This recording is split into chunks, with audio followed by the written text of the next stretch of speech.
Ok, donc là, je crois qu'on est parti. Voilà, je suis en direct. Bonjour, bonjour tout le monde. Donc, ravi de vous retrouver pour ce talk, talk numéro 3 organisé par Comment. Du coup, l'idée aujourd'hui, d'échanger avec vous, oui, dans la mesure du possible. Je crois que vous avez dans la partie questions la possibilité du coup de me poser des questions au fur et à mesure de la présentation pour que on puisse éventuellement interagir sur les différents sujets qui vont être abordés. Aujourd'hui, l'idée, c'est de parler de la collaboration et notamment comment bien collaborer avec, avec des freelances. Euh, vous qui êtes entreprise ou pas, j'ai cru comprendre via Audrey que il y avait pas mal de freelances qui assistaient à cette conférence. Donc n'hésitez pas aussi au fur et à mesure de la conf d'intervenir ou en tout cas de noter des choses qui vous paraissent peut-être à ajuster par rapport à ce qu'on va raconter. Du coup, euh, je vais lancer la présentation. Je vais plus voir grand-chose quand je vais lancer la présentation. Donc Audrey interviendra quand vous aurez des questions, que ça soit plus simple.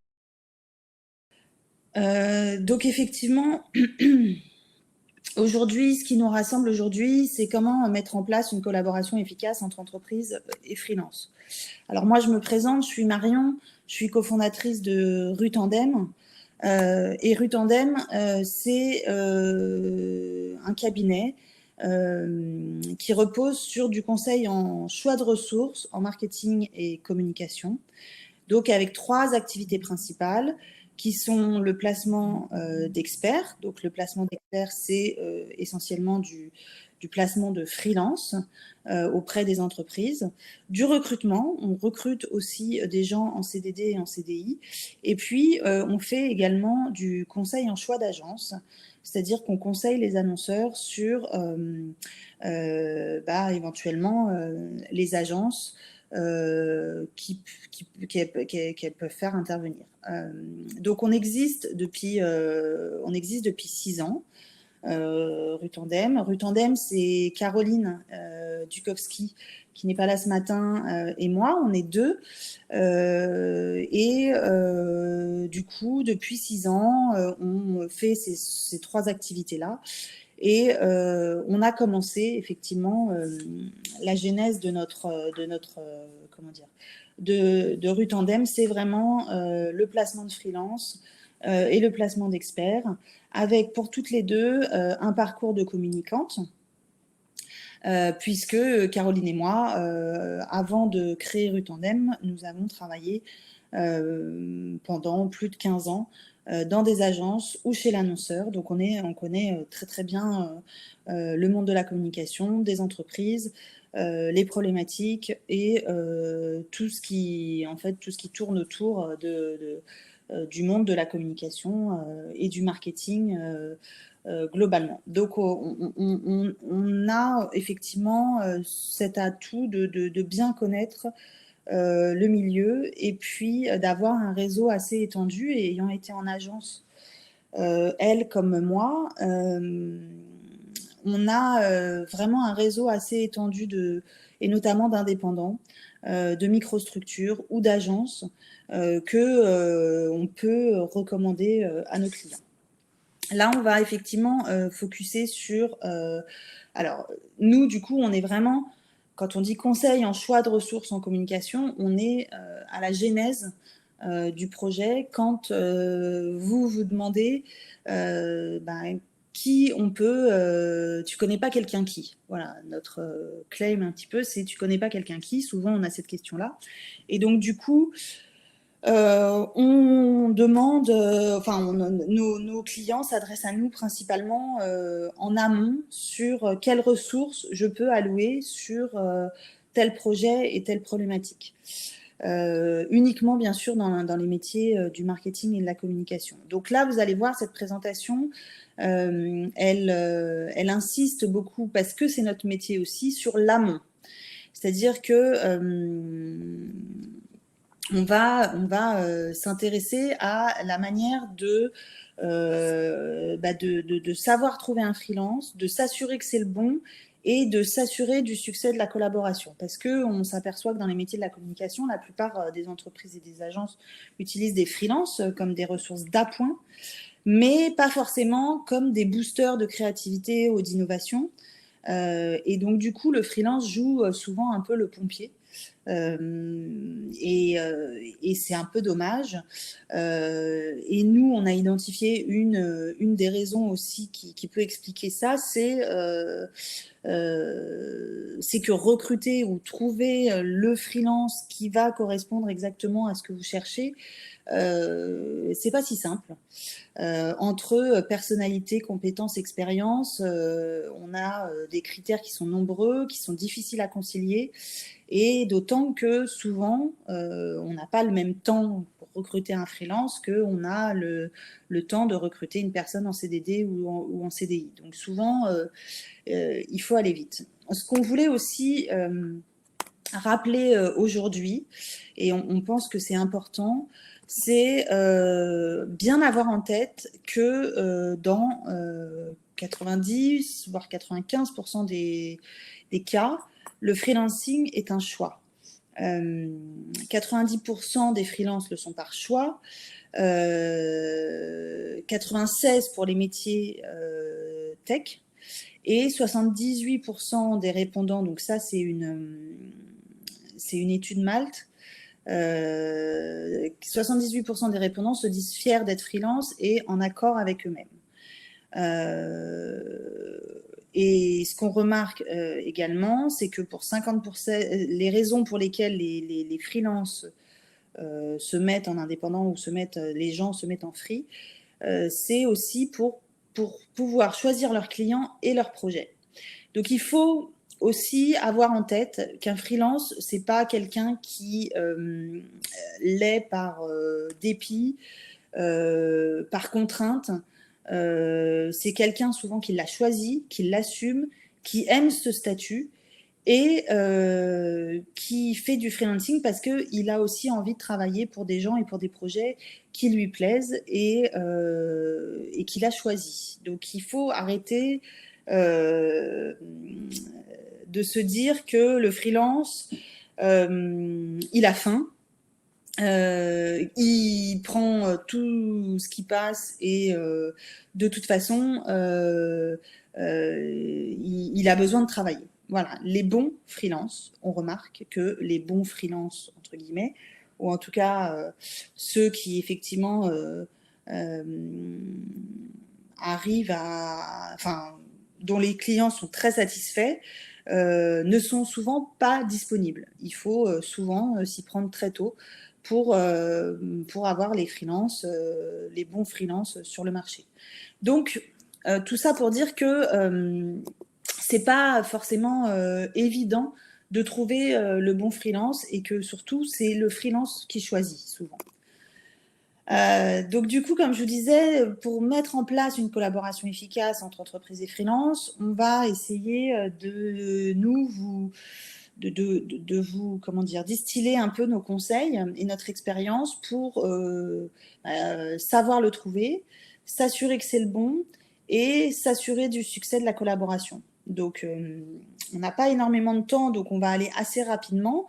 L'idée, Audrey vous en parlera peut-être, ou Common vous en parlera peut-être, c'est que, en fait, cette présentation soit aussi une sorte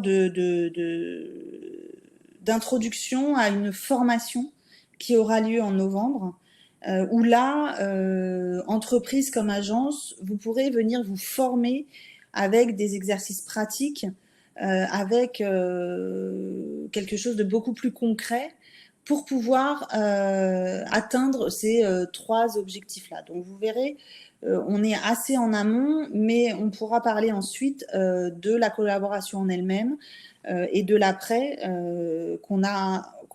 sur laquelle on a été un peu moins en profondeur, parce que c'est un peu moins notre métier, nous, même si on suit bien sûr sur le long terme les collaborations et l'après.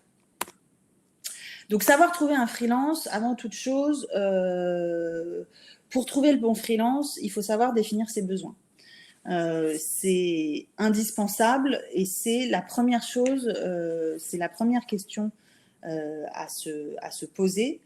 Il y a deux grands besoins qui vont interagir l'un vers l'autre, le besoin projet et le besoin de l'expert, ou le besoin en expertise. Donc, travailler sur le brief en amont va aider à rédiger ce que nous on appelle la fiche de poste, qui nous paraît quelque chose quand même d'important au-delà du brief projet à communiquer au free, à l'indépendant ou même à la microstructure que vous allez briefer. Parce qu'en dehors du projet, il sait ce que vous attendez. Et puis bien sûr, déterminer un budget, en plus du budget projet, il faut bien sûr penser au budget alloué aux freelances qui vous aidera à sélectionner la bonne personne. Tous les freelances ne sont pas au même tarif. Tous les projets ne demandent pas la même expertise, la même année d'expérience. Et si vous avez un budget assez limité, il faut clairement se poser la question rapidement de je prends un junior sur un nombre de jours peut-être plus élevé parce que le projet va nécessiter quelqu'un plutôt dans le temps, ou peut-être prendre quelqu'un de plus expérimenté mais en moins de jours parce que la personne va dépoter et que ça va aller plus vite. Mais quoi qu'il en soit, en dehors du budget du projet, il faut bien définir le budget alloué. Donc le brief projet, je pense que tout le monde sait ce que c'est et tout le monde en fait. C'est déterminer les contours du projet, rédiger un brief pour déterminer les compétences requises et surtout voire mieux cerner les besoins et se mettre d'accord. Ce qui est important ici, c'est contextualiser le projet, donner vos objectifs, les cibles, le contenu, le budget. Un freelance qui sera devant un brief projet sur lequel il se sent pas à l'aise, vous le dira et il posera aussi toutes les questions nécessaires. Donc ça, je pense que c'est fait, mais on le voit aussi souvent, c'est pas forcément bien fait. C'est pas forcément bien fait et du coup, ça permet pas de bien définir les contours de la mission. La fiche de mission, de la même manière, vos équipes ou même les RH maîtrisent pas mal cet exercice. Nous, on a un modèle assez classique, mais on a une rubrique expérience et compétences qui nous semble hyper importante. Qui permettent de déterminer les impératifs, celles qui sont en plus, que vous allez pouvoir ensuite bien choisir. Vous aurez en quelque sorte une grille de sélection. Et du coup, ça permet de hiérarchiser les compétences et les expériences du secteur, de la problématique, la seniorité, etc. Donc bon, ça peut être fait aussi sur le même document, mais nous, on préconise d'avoir un brief projet, que le free s'imprègne du projet, et une fiche de mission. Et la fiche de mission, c'est vraiment qu'est-ce qu'on attend de la personne, et notamment pour vous aider aussi, et pour aider la sélection du profil, vous pouvez indiquer les profils qui vous paraissent pas du tout correspondre et donc éliminer un certain nombre de profils qui ne seraient pas dans ce que vous recherchez. Donc ça, c'est important pour nous, de la même manière que sur le brief. Les questions par la négative permettent de s'assurer qu'on est bien raccord avec les besoins ou entre nous. Du coup, une fois que vous avez checké effectivement que le brief est bon, que la fiche de mission, alors nous, c'est des outils, je vous dis, par exemple sur une formation, c'est des outils sur lesquels on travaille, c'est des outils sur lesquels on va se poser pour pouvoir, pour pouvoir s'exercer et arriver à des documents qui vont être très précis et qui vont pouvoir, dès le départ, bien déterminer le type de profil que vous recherchez. Donc, on dit savoir trouver un freelance, avant toute chose, définir ses besoins, puis savoir où trouver les freelances. Donc, où trouver les freelances? Nous, on a identifié trois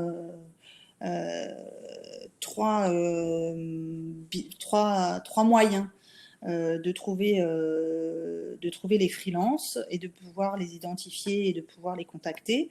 Le premier auquel spontanément on réfléchit et on pense, c'est le réseau. Le fameux « tu connais pas quelqu'un qui » dont je vous parlais et qui nous a inspiré pour créer Rutandem. Alors, le réseau, c'est effectivement hyper important parce que souvent, vous allez vous dire que rapidement, vous allez pouvoir identifier la bonne personne parce que un pair va pouvoir vous conseiller, vous recommander et vous allez arriver très rapidement vers quelqu'un qui est connu. Donc souvent, ce qui est intéressant avec le réseau, c'est qu'on a confiance.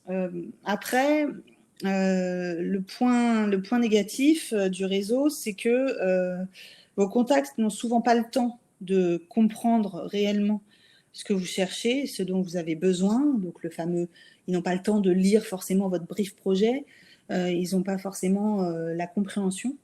Et donc, une fois sur deux, voire plus, les recommandations que nous avons sont à côté de la plaque.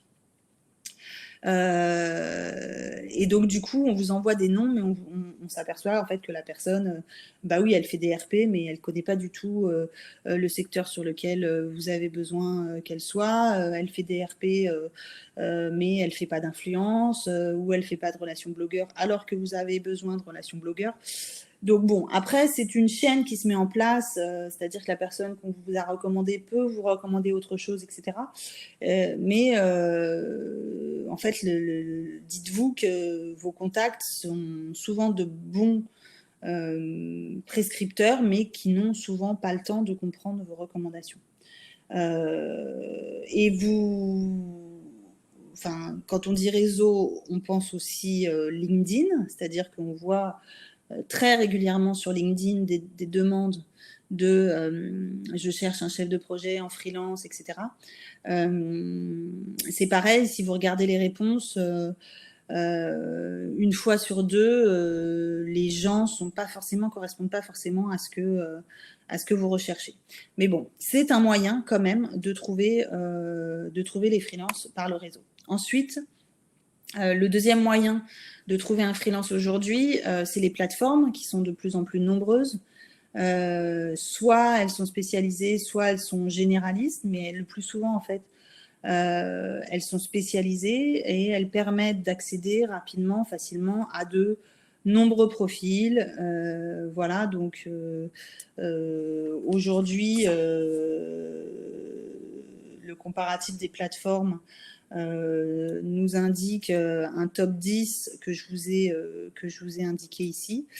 Donc voyez en fait, voyez que par exemple dans les trois premières plateformes, Fiverr, je crois que c'est une plateforme spécialiste, et Coder aussi, c'est des spécialistes. On voit Redacteur.com, c'est un spécialiste. Graphis.com, c'est un spécialiste. Donc, bon, il y a ce qu'il faut hein, dans les plateformes, dont Malte est la plus connue. C'est effectivement rapide et facile et il y a souvent beaucoup de freelances qui sont sur ces plateformes. Donc, du coup, on a l'impression d'avoir le choix. On a l'impression de pouvoir trouver hyper rapidement quelqu'un. Mais en fait, eh bien, notamment sur des métiers un peu généralistes ou sur du chef de projet, etc., on a un choix énorme avec des critères qui sont assez, comment dire, larges. Et en fait, ce dont on s'aperçoit, nous, parce que notre réseau, on a interrogé notre réseau et on sait comment il fonctionne, les bons freelance ne sont souvent pas sur les plateformes. Pourquoi La première raison, c'est qu'ils n'ont pas envie d'être notés. Ils n'ont pas envie d'être notés par des gens avec qui ils ont bossé peut-être 2-3 jours. Voilà.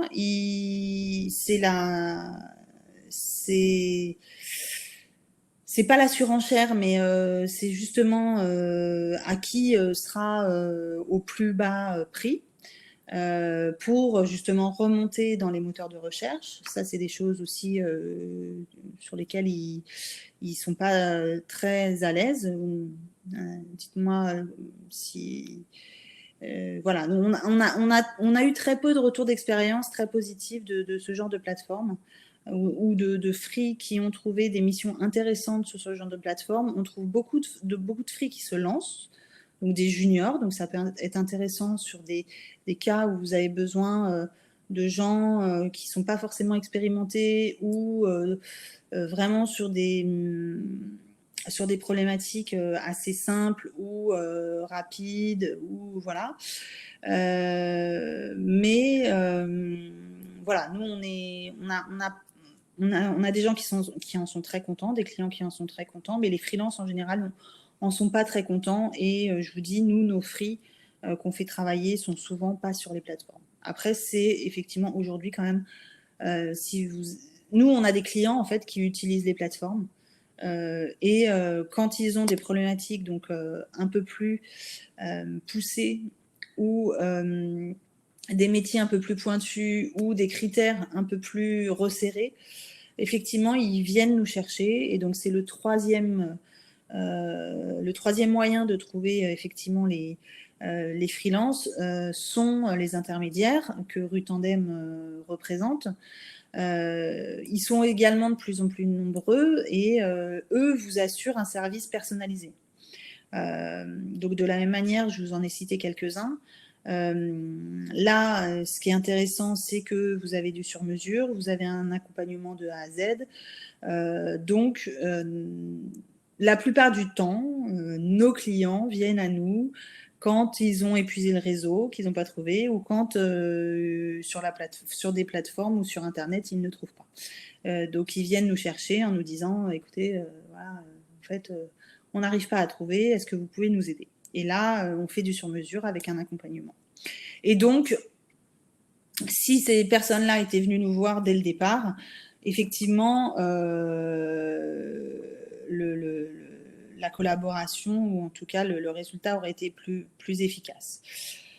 Les intermédiaires, ce qui peut être rebutant, entre guillemets, c'est que ça demande du temps un petit peu plus en amont pour définir son besoin, parce que nous, je vous dis, on vous fait remplir ce fameux brief et cette fameuse fiche de mission. Donc ça peut paraître du temps pour vous, mais en fait, c'est gagner en efficacité. Et puis, forcément, ça a un coût en temps passé de nous, des personnes qui vont vous recommander. Donc voilà, donc effectivement, les trois moyens de trouver des freelances qu'on a identifiés sont ceux-là. Ensuite, Ce qui est important aussi, on a voulu faire un petit point là-dessus. Ce qui est important pour nous, c'est que vous ayez bien en tête qu'un freelance peut avoir plusieurs statuts possibles. Connaître le statut du freelance est important uniquement pour le cadre juridique de la mission. On a souvent des clients qui nous disent il est auto-entrepreneur, donc il paye moins de charges, donc je peux le payer moins. C'est faux. Globalement, entre les charges, les congés payés, la prévoyance, les frais, un freelance, c'est un entrepreneur, un chef d'entreprise, et globalement, il touche 50% de ce qu'il facture au final. Voilà, il faut avoir ça en tête, quel que soit le statut. Ce qui doit déterminer sa rémunération, son taux journalier, ce sont ses expertises, sa seniorité, ses compétences versus la mission. Un taux journalier peut se négocier en forfait sur une période un peu plus longue de quelques jours. Et ça, c'est à vous de voir effectivement avec les freelances. Mais globalement, il y a à peu près 3 statuts possibles pour les freelances. La micro-entreprise, donc anciennement l'auto-entreprise, les sociétés, donc certaines personnes sont constituées en société, soit en SASU, soit en EIRL, EURL, et quand on est plusieurs, parce que on peut se regrouper à plusieurs et créer, c'est le cas de Rutandem par exemple, une ESAS ou une SARL. Et puis le portage salarial. Alors là, je vous invite aussi, le portage salarial est de plus en plus utilisé par les freelances, notamment qui sont en transition ou qui se lancent.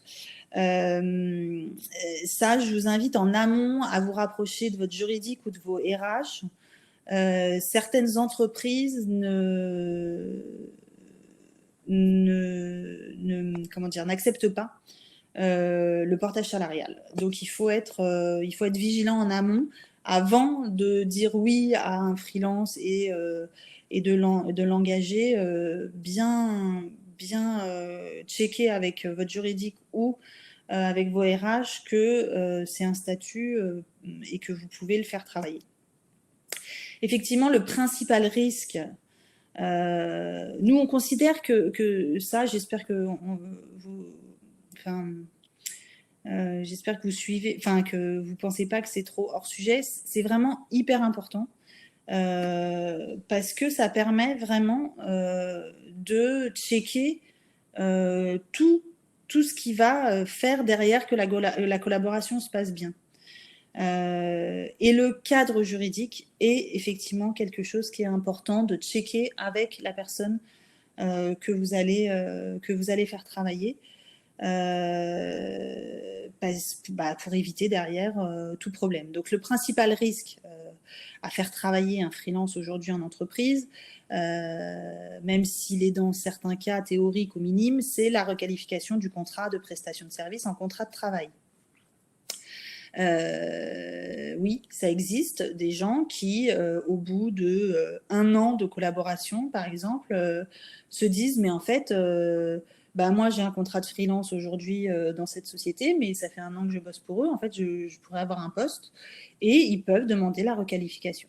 Donc, il faut être assez vigilant sur le lien, notamment, donc ça, c'est des points que je ne vais pas détailler et éventuellement, si vous avez besoin, n'hésitez pas, mais que nous, sur lesquels on est assez vigilant, le lien de subordination, la durée de la mission, je vous parlais des 1 an. Effectivement, quand on prend quelqu'un 1 an en freelance, attention, c'est pas très légal en fait. Donc il faut avoir un certain nombre de critères qui permettent border cette collaboration. Le temps plein, si la personne que vous faites travailler n'a que vous comme client, c'est très dangereux. Les clauses d'exclusivité qui sont à bannir et le risque des dépendances économiques qui en fait reboucle avec le temps plein si un seul client. Donc le risque de requalification induit ensuite le règlement d'indemnité de départ, de rupture de contrat de prestation de service, le règlement de charges sociales. Enfin bon, il faut avoir quand même un certain nombre, sans se substituer à votre service juridique, vous devez avoir en tête quelques points de vigilance. et donc bien checker avec eux en amont. Donc sur la rédaction des contrats de prestation de services, bien s'assurer du RC Pro, du justificatif des cotisations d'URSSAF, intégrer les clauses de confidentialité, intégrer les clauses de droit d'auteur, la date de début et de fin de mission, le budget, etc. Donc il y a un certain nombre de choses quand même à prévoir en amont. Et qui, je vous dis, constitue pour nous un vrai, une vraie assurance que la collaboration va bien se passer. Ça paraît un peu lourd, mais en fait, c'est des choses qui vont très vite. Hein. Et notamment si vous avez un service juridique ou un service RH, les contrats sont rédigés normalement de manière à ce que tout soit en règle et tout soit bordé et que le freelance puisse travailler dans de bonnes conditions dans votre entreprise. Ensuite, effectivement, s'assurer que c'est le bon freelance, c'est effectivement une manière aussi de faire en sorte que cette collaboration soit efficace.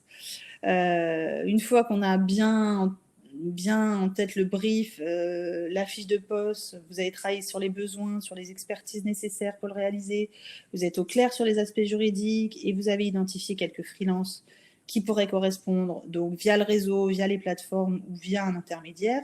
Comment le choisir ou s'assurer que c'est le bon. La première des choses, effectivement, c'est savoir lire un CV et déceler les points de vigilance. Donc là, on ne va pas faire l'exercice parce que du coup, c'est pas l'idée aujourd'hui, mais effectivement, je disais dans la formation, c'est quelque chose qu'on développe aussi beaucoup. Donc là, l'idée, c'est d'avoir quelques clés, quelques points de vigilance. En vérifiant donc dans les CV ou dans les LinkedIn ou dans les books qu'on vous envoie, la cohérence du parcours versus la mission proposée, ça c'est assez logique. Après, ce sur quoi il faut être vigilant, c'est est-ce qu'il a réalisé et participé à des projets similaires ? C'est-à-dire que est-ce qu'il a été dans la réalisation ou est-ce qu'il a participé et est-ce qu'il était seul ou accompagné ? Est-ce qu'il a réellement conçu, par exemple pour un DA, qu'est-ce qu'il a réellement conçu ou ce à quoi il a participé uniquement. S'il met juste free depuis 3 ans, demander parce qu'on a effectivement des CV ou des LinkedIn où on a 2017, 2020 freelance. Bon, effectivement, il faut un peu creuser sur quel client, quel type de projet, quelle problématique, combien de clients il gère, parce que il y a aussi différents types de freelance, entre guillemets, ou en tout cas, tous les freelances ne travaillent pas de la même manière. Il y a des freelances qui travaillent avec plusieurs petits clients toute l'année et qui ont des contrats sur le long terme. Et puis, des freelances qui prennent des missions plein temps pendant 2-3 mois et puis qui changent de mission tous les 3, 4, 5, 6 mois. Donc voilà, donc il faut aussi bien être clair sur au départ ce que le freelance peut vous dégager comme temps et lui comment il fonctionne et ce qu'il recherche aussi avant tout. Bon, et puis s'attacher un peu à la forme, elle peut avoir de l'importance, même si ça fait pas tout, mais il peut y avoir si vous cherchez un créatif, effectivement, bon, il faut que la forme soit en cohérence avec le profil. Et puis, pour déceler les qualités également, on peut voir, et c'est l'exercice qu'on fait pendant la formation, les qualités de rigueur, de rédactionnel, d'orthographe, etc. Dès le CV, on peut déceler parfois des choses.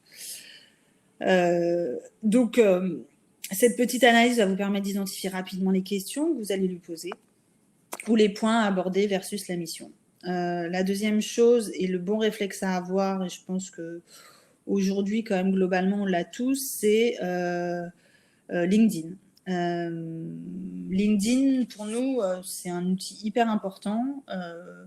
Vous ne contentez pas d'un CV ou d'un book ou d'un site. Regardez le LinkedIn, c'est aujourd'hui un outil indispensable pour les free, pour trouver des missions, se présenter, travailler leur réseau. Et cela vaut aussi, bien sûr, pour vous. Du coup, ça vous permettra de voir comment ils se vendent. Si vous avez des relations communes, éventuellement pour demander des références additionnelles. Un parcours détaillé, vous avez un lien direct vers les sociétés dans lesquelles ils ont travaillé si vous ne les connaissez pas, donc ça vous permet de voir dans quel secteur ils ont travaillé avant même de s'entretenir avec eux et quelle est leur activité, les postes d'articles, les références, les compétences, comment en fait ils se comportent un peu sur LinkedIn. Après, c'est une mine d'informations complémentaires et c'est rapide, c'est rapidement comment dire, accessible. Après, vous avez des très bons freelances qui ont un LinkedIn très sporadique. Voilà, du coup, n'hésitez pas, justement, si vous avez des relations communes, à poser des questions. Voilà, attention sur les références. Vous ne pouvez pas demander de références, contacter des personnes sans avoir prévenu le free auparavant que vous alliez faire ces demandes de référence. Légalement, vous n'avez pas le droit de vous renseigner sur quelqu'un sans l'en informer dans le cadre d'un recrutement, en tout cas, ou en tout cas d'une recherche de freelance. Donc les demandes de référence, nous, on les demande systématiquement, mais du coup, tous les free ou tous les candidats qu'on a sont informés qu'on se renseigne et qu'on demande des références auprès de leurs contacts qui nous donnent ou de contacts additionnels. Le premier contact, du coup, il est hyper important. Alors, on se demande souvent, est-ce qu'il faut qu'on le contacte par mail, par téléphone, par LinkedIn alors, après, ça va dépendre du cadre que vous avez, mais l'idée, c'est quand même d'avoir quelque chose. Donc là, on vous a mis quelques exemples de rue Tandem. Avant de les avoir, par exemple, au téléphone, si vous les contactez ou si vous mettez des annonces, l'idée, c'est d'avoir voilà, on a 1, 2, 3, 4, 5, 6, en général 5-6 points sur la mission, de quoi vous avez besoin, l'expérience de la personne, quelle expérience elle doit avoir, quelle qualité elle doit avoir, la durée de la mission et où elle est basée. Ça, c'est hyper important. Si c'est du part-time ou du full-time aussi. Donc là, je vous ai mis quelques exemples où, effectivement, par exemple, sur un chef de projet 360, on voit tout de suite que la personne, il faut qu'elle ait fait du print. Il faut qu'elle ait au moins 2 ans d'expérience en tant que chef de projet en agence. Et c'est 6 mois à partir de fin juillet et à Courbevoie. Et là, il manque si c'est du part-time ou du full-time, par exemple. Voilà. Ça, c'est aussi important à mettre systématiquement. Voilà. Mission longue. Et non, je dis pas, oui.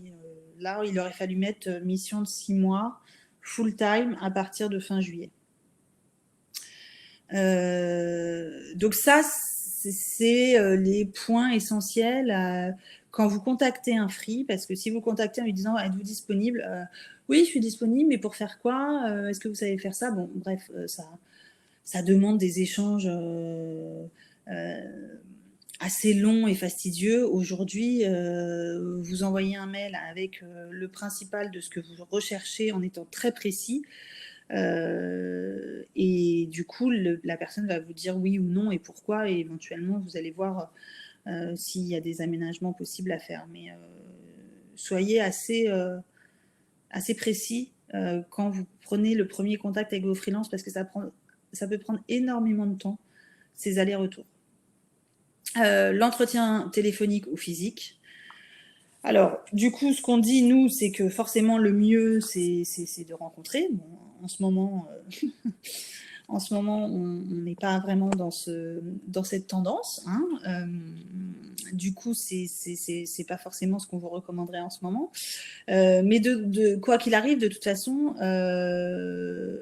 l'urgence, la recommandation, l'enjeu, la durée, l'intégration à une équipe ou pas, la maturité de votre entreprise à travailler avec des freelances vont déterminer le type d'entretien.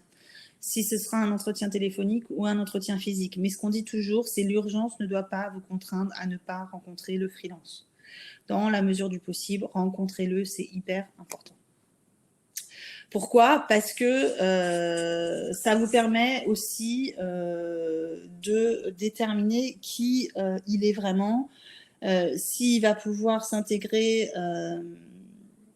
à l'équipe, à ce que vous recherchez, et la personnalité, c'est hyper important. Alors, pour un freelance, non, pas de test de personnalité, mais plutôt quelques questions pour mieux le cerner, valider sa motivation. Nous, on fait toujours l'exercice de valider ses compétences rédactionnelles à travers quand même un petit texte et une première réflexion, et ce qui validera également sa rigueur à répondre dans les temps et à respecter, entre guillemets, les consignes qu'on lui a données.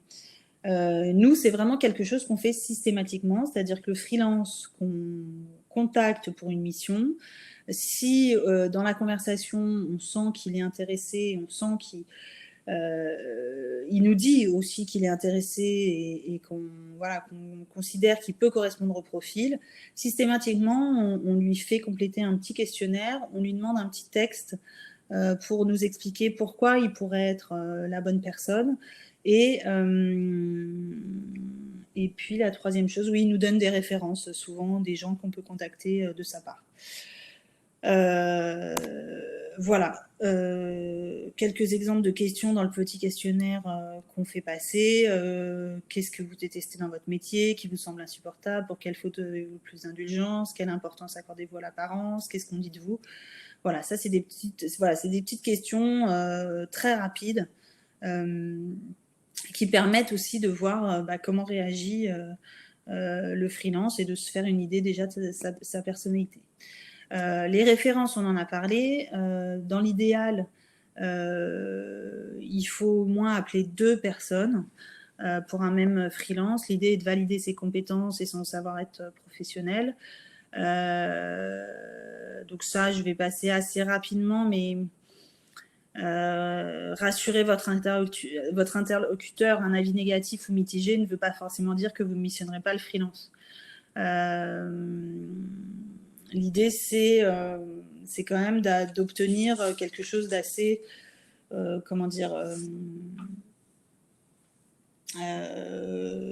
assez concret sur la manière avec laquelle le freelance a appris le travail. Je trouve que c'est assez, quand on s'adresse à quelqu'un sur des prises de référence, l'idée d'avoir des questions assez ouvertes. L'idée, c'est aussi d'appeler soit un ancien client sur des problématiques similaires, ou un ancien collègue ou partenaire qui va pouvoir aussi parler du freelance. Donc, je vous disais, attention aux prises de référence, il faut que le freelance soit au courant. Donc, le face-à-face, le rendez-vous, la vraie rencontre. Donc, il faut en garder deux objectifs. Donc là, c'est pareil, je ne vais pas détailler parce qu'on n'est pas là pour ça, mais valider votre choix et lui donner envie de réaliser cette mission sans sans faire rêver et vendre du rêve, entre guillemets. L'idée, c'est quand même de lui donner la réalité de ce qu'il attend dans la mission, dans l'entreprise, etc. Et donc ça, c'est important pour nous de faire le face-à-face. Pour le choix, l'idéal, c'est de faire son choix sur des critères rationnels qui sont communs à tous, si vous êtes plusieurs décisionnaires, et sans se laisser emporter uniquement par son feeling. Donc notre conseil, notre recommandation, c'est de construire en amont une grille d'évaluation, comme vous faites pour les agences ou comme vous faites pour vos prestataires de services, avec bien sûr des critères qui sont bien entendu, comment dire, adaptés à un freelance. Et c'est pour nous un outil indispensable pour bien choisir, parce que aucun freelance ne cochera à lui seul toutes les cases attendues ou espérées. Et donc, l'idée, c'est de faire deux parties, deux catégories. Une catégorie plutôt compétences, ce qu'on appelle hard skills, et soft skills sur la personnalité. Vous déterminez 3 à 5 critères ou plus, mais voilà. Et l'idée, que vous pourrez noter de 1 à 5, l'idée, c'est qu'au-delà de votre feeling et de ce que vous allez noter sur un CV ou de ce que vous allez noter sur un papier, ça va vous permettre de comparer si, par exemple, vous avez le choix entre deux fruits à la fin. L'idée, c'est quand même de pouvoir identifier celui qui correspond peut-être le mieux en termes de compétences et de soft skills à ce que vous recherchez et d'avoir concrètement des points de comparaison. Alors, du coup, là, on est dans la phase où normalement on a pu choisir, on a pu déterminer le profil qui nous correspondait le plus, qui correspondait le plus à la mission, à l'entreprise, au projet. Et donc, derrière, l'idée, c'est pas de se dire ah bah c'est bon, on a trouvé un free, ça va rouler, très bien, il arrive tel jour et puis oublier, et puis ne plus y penser. Pour nous, une relation efficace, c'est aussi un accueil et une intégration qui demande quelques, comment dire, quelques ajustements, ou en tout cas qui demandent à être réfléchis. On n'accueille pas et on n'intègre pas un freelance n'importe comment, entre guillemets, dans une entreprise ou dans un projet. Et voilà, donc là aussi, l'idée, c'était de vous donner les clés. Est-ce que, du coup, peut-être, là, il y a déjà des questions par rapport à ce qui... Pour l'instant, j'en ai pas encore, Marion. Mais D'accord. j'invite tous les participants à poser leurs questions s'ils le souhaitent. D'accord.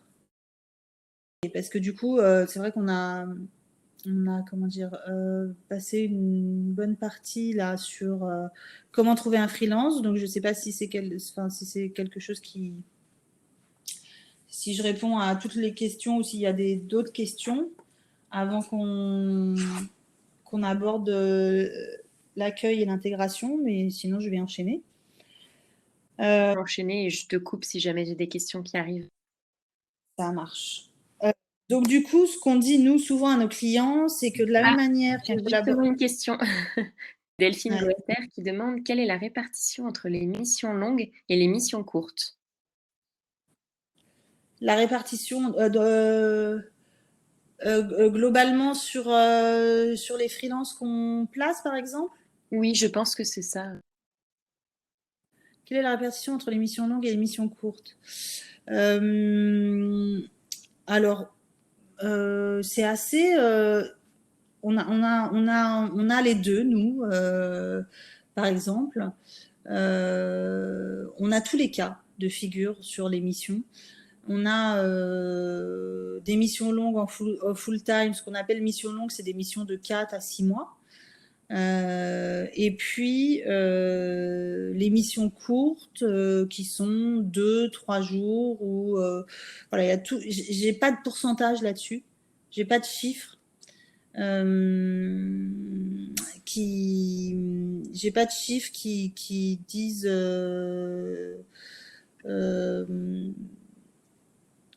si les free font plus de missions longues ou de missions courtes. mais ça doit se trouver. Nous, de notre côté, on a vraiment tous les cas de figure. Et je ne sais pas s'il y a une majorité de missions longues ou une majorité de missions courtes. On fait de tout. On fait de tout et on place autant les freelances sur, je vous dis, des missions de 4, 5, 6 mois, comme des missions de... on a des freelances qui sont 2-3 jours par semaine chez nos clients, sur la durée, donc ça, oui.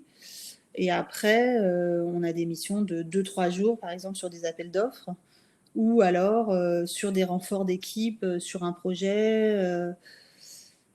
Ça peut être assez... Mais globalement, l'idée, quand même, c'est de pérenniser. Nous, en tout cas, notre objectif pour nos freelances, c'est de pérenniser leur collaboration avec les clients.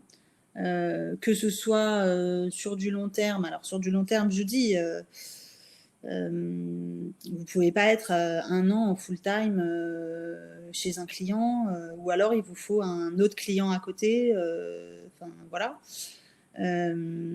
Légalement, c'est très moyen. Et même pour le client, c'est un vrai risque. Et après, l'idée, c'est effectivement de pérenniser la relation, donc sur des 2-3 jours par semaine ou par mois. On a des freelances qui travaillent 3 jours par mois pour un client. C'est très divers, mais j'ai pas effectivement en tête de chiffres extrêmement précis là-dessus. Nous, j'ai envie de vous dire, c'est 50-50 chez Ruth Tandem.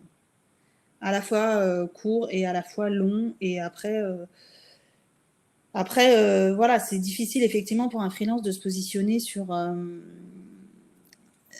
une manière de travailler, mais j'ai envie de dire, c'est aussi les opportunités qui font que les freelances, ou alors les métiers, c'est-à-dire qu'il y a des métiers sur lesquels vous allez être sur des missions longues parce que le métier le demande, ou voilà, je pense à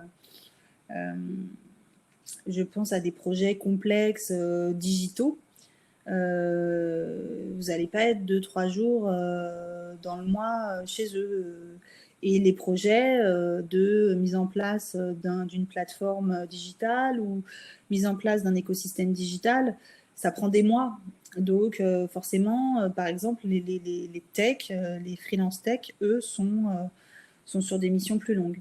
Mais on a une freelance en RP qui bosse 3 jours par mois depuis 2 ans pour un autre client.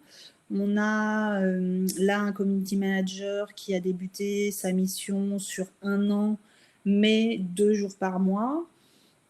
Bon, bah, elle sait que de toute façon, si elle doit trouver d'autres missions, elle a ses 2 jours par mois pour ce client-là et elle ne pourra pas être full-time autre part. Ou alors, elle se débrouille pour dégager ces 2 jours. Enfin, c'est toujours de la négo.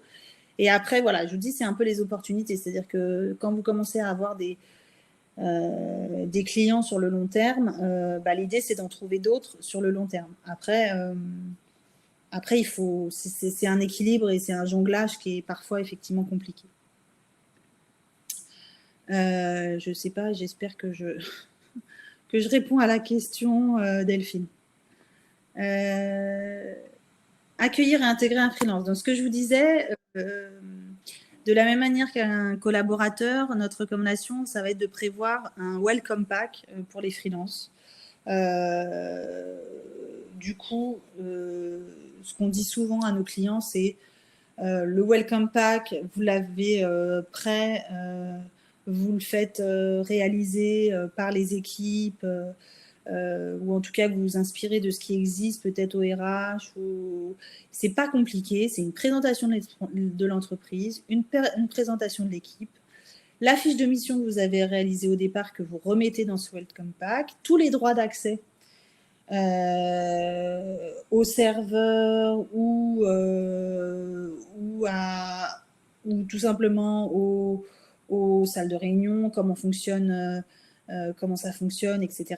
Le brief du projet et tous les documents dont il aura besoin pour réaliser sa mission. Donc toute la documentation nécessaire qu'il doit avoir en tête, que ce soit des liens web ou des documents imprimés ou un fichier, ça peut être un welcome pack électronique sur une clé USB, ou tout ce qui semble important pour son intégration versus l'organisation et le projet. C'est pas nécessaire de créer un nouveau welcome pack à chaque ce que je vous disais, à chaque free. Vous avez déjà tous les éléments, il suffit juste de les assembler et de faire un update sur le projet en cours. Mais le mot d'ordre, bien entendu, c'est anticiper son arrivée. Si vous voulez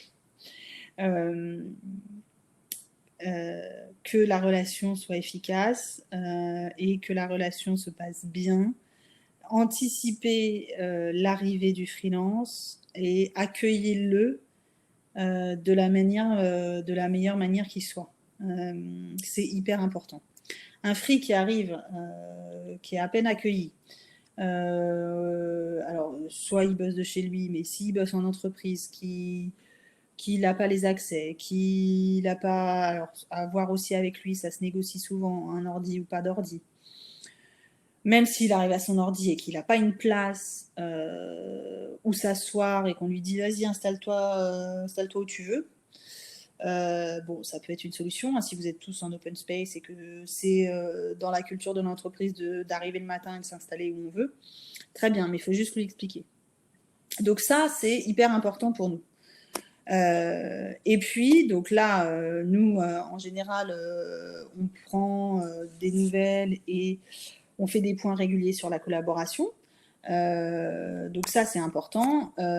Et ce qu'on dit souvent, c'est qu'en fonction de la durée de la mission, donc ce que je vous disais, l'idée est de proposer et d'aider à organiser des points réguliers, de la même manière qu'avec vos collaborateurs, et j'ai envie de dire même plus réguliers qu'avec vos collaborateurs, parce que si vous avez une mission avec ce freelance pendant 1 mois, et qu'en 1 mois, il est freestyle et qu'il ne vous a pas vu, et qu'au bout d'1 mois, vous vous apercevez que en fait, ce qu'il a fait, c'est pas forcément ce à quoi vous attendiez, etc.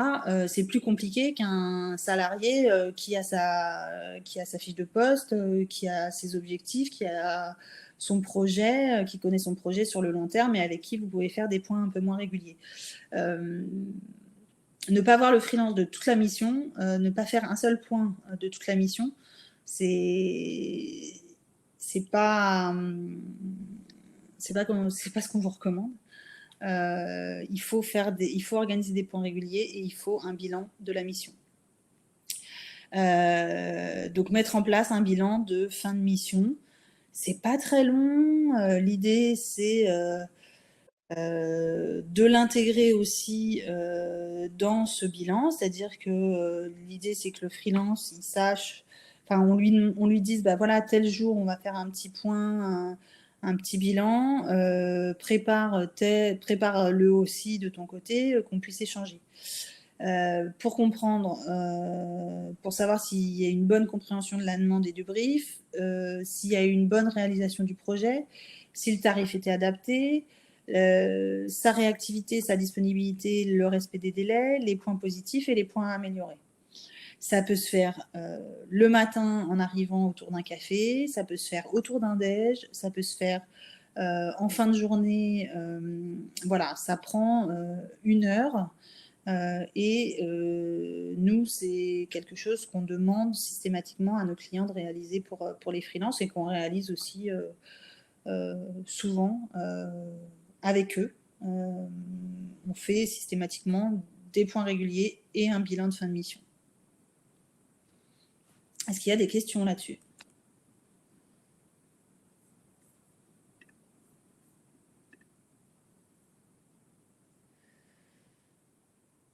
Ok. Du coup, je vais enchaîner et je vais aussi conclure par nous, les 3 clés pour une collaboration réussie, en tout cas les 3 clés pour un On n'aime pas parler de recrutement pour les freelances, mais plutôt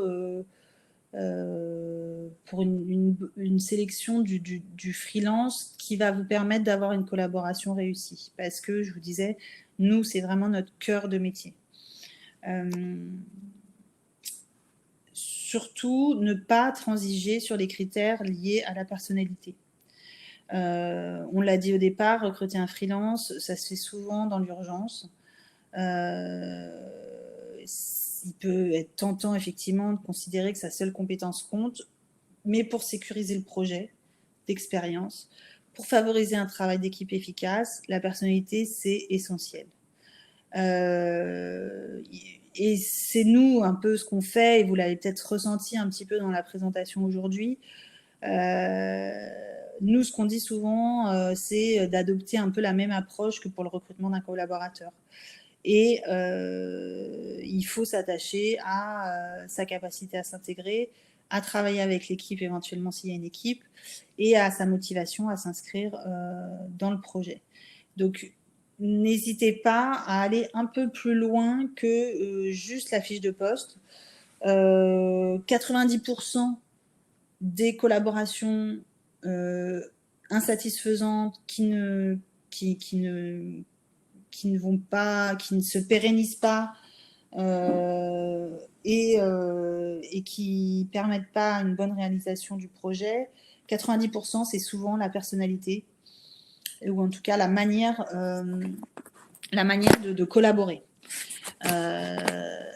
Et voilà, je vais encore prêcher entre guillemets pour ma paroisse, mais quand on passe par le réseau, ou quand on passe par une plateforme, c'est des critères qui sont plus compliqués à évaluer, ou en tout cas, ce sont des critères qui sont plus compliqués à identifier que quand on passe par un intermédiaire, parce que nous, systématiquement, on connaît en fait le freelance.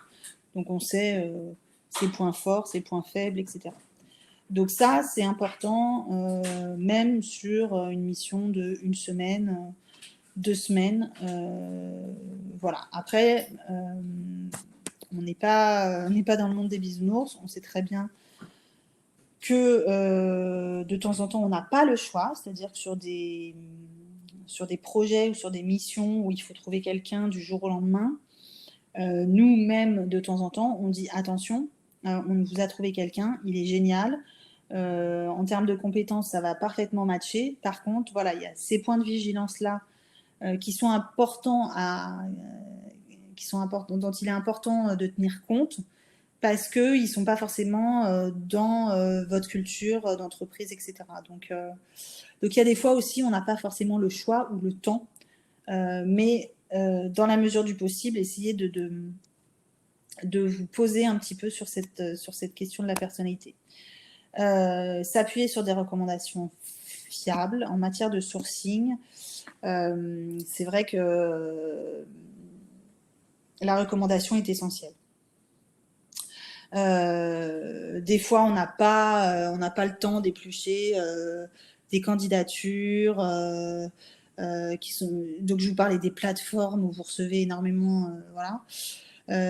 Sur le créneau des freelances, c'est vrai que nous, on dit qu'il faut être aussi de bons profilers dans la qualification des besoins et la sélection des candidats.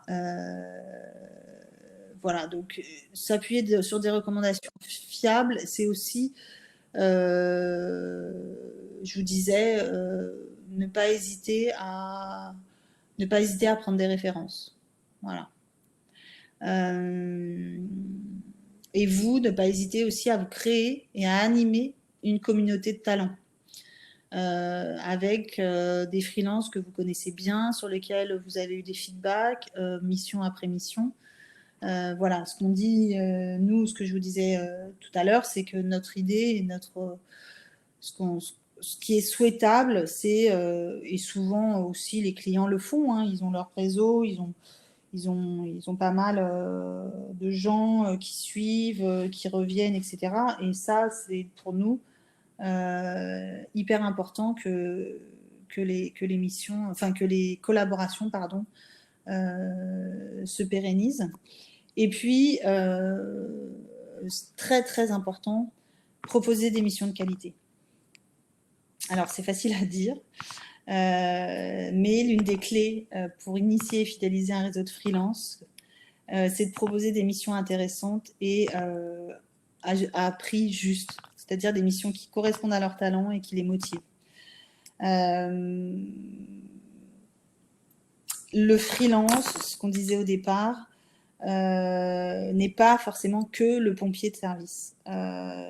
Et du coup, l'idée, c'est quand même de proposer une collaboration satisfaisante, vertueuse pour tous, et de faire en sorte que les missions de qualité, alors je sais que souvent, et c'est normal, vous privilégiez vos équipes pour ces missions-là, mais le freelance peut aussi tout à fait être en appui de vos équipes et prendre un certain nombre de responsabilités et de projets comment dire, à enjeu dans l'entreprise.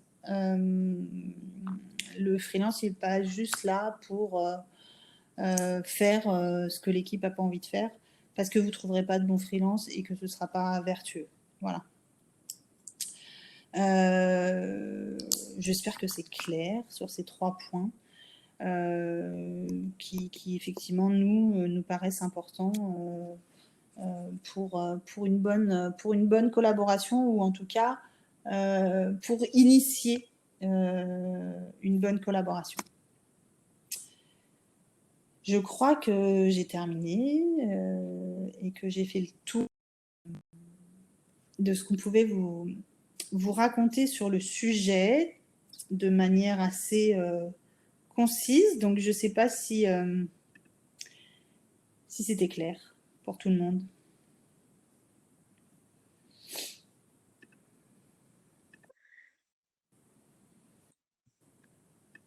Merci Marion, c'était top. Si vous avez des questions, n'hésitez pas, on a 1 ou 2 minutes pour échanger. N'hésitez pas à poser vos questions dans l'onglet questions. Ouais, on s'était dit 1h30. J'ai été rapide du coup sur.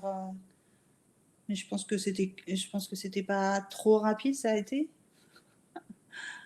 Non, c'était très bien.